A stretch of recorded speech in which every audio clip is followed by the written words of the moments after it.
आज আমি আপনাদের সঙ্গে শেয়ার করব ভেন্ডির একটা অপূর্ব রেসিপি ভেন্ডি মশলা। চলুন সেটা বানাই।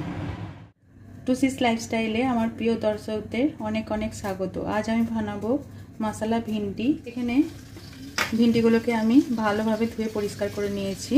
এবার এই ভিন্ডিগুলো মাথাটা আর পেছনটা এভাবে কাট করে নিয়ে এর ভেতরে একটা লম্বা বরাবর চিল লাগিয়ে নিয়েছি। প্রত্যেকটা ভিন্ডি আমার এইভাবে কাটা হয়ে গেছে।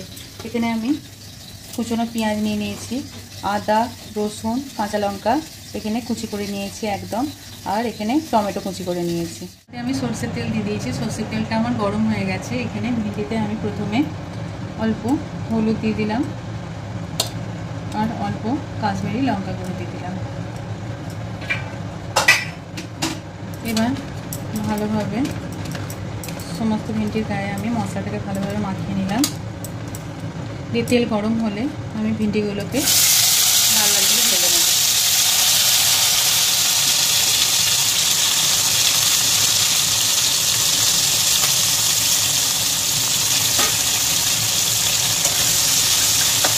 এবার ভিন্ডিগুলো লাল লাল করে ভাজা হয়ে গেছে। এই ভিন্ডিগুলোকে আমি একটা পাত্রে এবার তুলে নেব। এগুলো সব তুলে নেওয়ার পর বাকি তেলের উপর আমি গোটা জিরে দিয়ে দিলাম, একটা তেজপাতা দিয়ে দিলাম,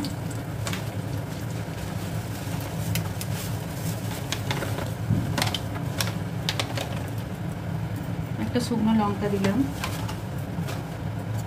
দিয়ে ভালোভাবে একটু নেড়ে একটু ভেজে নিলাম।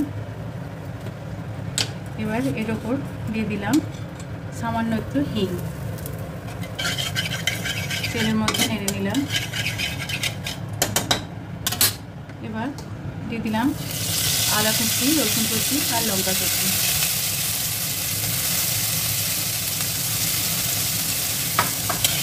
একটু লাল লাল করে ভেজে নেব। জিনিসটা ভাজা হয়ে গেলে কুচানো পেঁয়াজ দিয়ে দেব।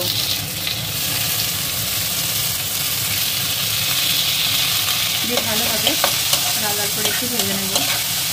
একটা দেখুন লাল লাল করে ভাজা হয়ে গেছে। এবার কিছু শুকনো মশলা এতে আমি দেবো।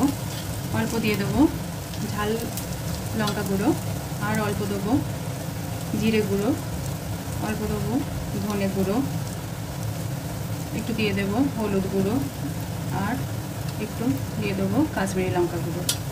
দিয়ে ভালোভাবে আমি মশলাটা এর সাথে মিশিয়ে নেব।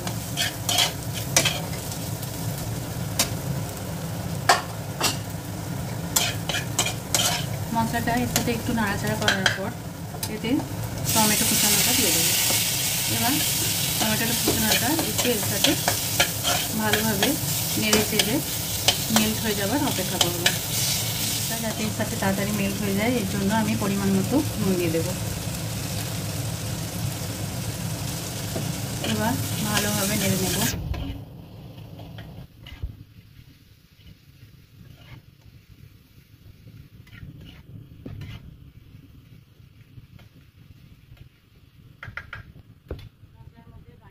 জন্য আমি কিছুটা পরিমাণ বেসন দিয়ে দেবো। দিয়ে ভালোভাবে এটার সাথে এইভাবে নেড়ে চেড়ে একটু ভালোভাবে কষিয়ে নেব। মশলার সাথে একটু পরিমাণ জল মিশিয়ে নেব। দিয়ে ভালোভাবে একটু নেড়ে চেড়ে নেব।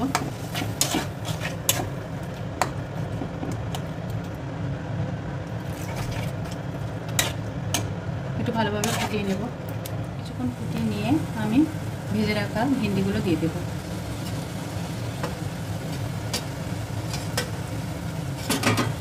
একটু ভালোভাবে নেড়ে চেড়ে নেব। কিছু মিনিটের জন্য আমি এটাকে ঢাকা চাপা দিয়ে একটু ভাপিয়ে নেব। কিছুক্ষণ ঢাকনা দিয়ে এইভাবে ভাপিয়ে রান্না করার পর দেখুন চারপাশে তেল ছেড়ে দিয়েছে, তার মানে ভালোভাবে মশলাটা পেকে গেছে। ভেন্ডিটাও আমার ভালোভাবে সিদ্ধ হয়ে গেছে। এই সময় এখানে রোস্ট করা কসুরি মেথি আছে, সেটা আমি ছড়িয়ে দিলাম।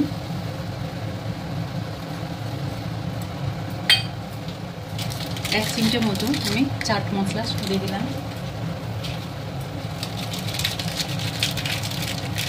আর এক চিমটে মতো গরম মশলা ছড়িয়ে দিলাম।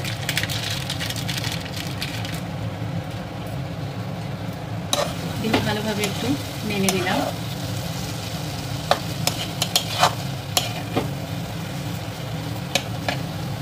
মশলা ভেন্ডি আমার একদম কমপ্লিট হয়ে গেছে। এটা আমি একটা পাত্রে এবার পরিবেশন করে নেব।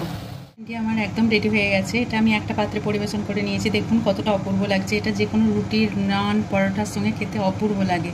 আমার এই রকম রেসিপি যদি আপনাদের ভালো লেগে থাকে আমার চ্যানেলটিকে সাবস্ক্রাইব করবেন, আমার ভিডিওগুলো শেয়ার করবেন। ধন্যবাদ।